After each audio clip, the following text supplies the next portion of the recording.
صاحبة القصة بتقول إنها لحد دلوقتي مش قادرة تفرق إذا كانت الحاجات اللي شافتها حقيقية ولا مجرد لعب دماغها بيها. هي قالت إنها مش طالبة تعاطف ولا حتى مهتمة إن حد يصدقها، هي بس عايزة تحكي اللي حصل. فلو كنت من الناس اللي بتخاف من الضلمة، خليك مستعد وتعالوا نسمع القصة منها هي.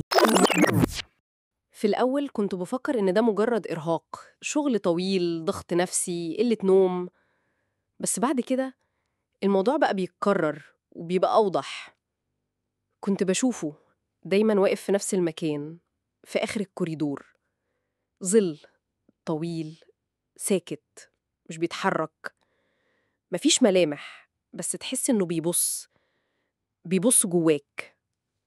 بدأت أخاف أخرج من أوضتي، بقيت أقفل الباب بالمفتاح وأنام والنور مولع. بس كل مرة أصحى ألاقي الباب مفتوح والنور مطفي، وساعات أصحى على همسة: أنا هنا. ما كانتش بتتقال بصوت، بتحسها جواك. ومرة قررت أسيب الموبايل يسجل طول الليل. لما صحيت لقيت التسجيل 6 ساعات عتمة، بس في الدقيقة 4 و12 ثانية في صوت خطوات وحاجة بتتنفس تقيل. قررت أمشي، أسيب الشقة. رحت عند صاحبتي، بس حتى هناك شفته. كنت قاعدة في الليفينج، نور النهار داخل، كل حاجة عادية. لفيت وشي لقيته واقف ورا الزجاج بتاع البلكونة. جريت، خرجت، بس كل ما أهرب هو بيظهر. أنا بقيت مش عارفة فيه إيه، هو بيتبعني ولا هو أصلاً جوايا. هنا بقى القصة خدت منعطف مختلف. الدكتورة قالت لي إن كل ده ممكن يكون نتيجة اضطراب ما بعد الصدمة، أو اسمه PTSD. إني بشوف ظل مش موجود لأن دماغي بتخلق صورة لشعور قديم. اتضح إن الظل ده شكله زي واحد كنت أعرفه زمان، حد أذاني.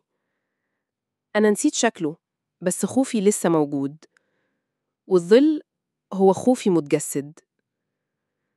أنا مش عارفة إذا كان لسه بيظهر ولا أنا اللي بقيت متقبلاه، بس المراية اللي زمان كنت بخاف أبص فيها دلوقتي ببص وبقول: أنا مش بخاف منك، أنت جزء مني. لو حصل لك موقف شبيه أو عقلك لعب بيك في لحظة ضعف، افتكر إن أحياناً الرعب الحقيقي مش بيجي من بره، الرعب بيكون جواك. وفي النهاية أحب أقول لكم خلوا بالكم من ظلكم، خصوصاً لو بدأ يتحرك لوحده.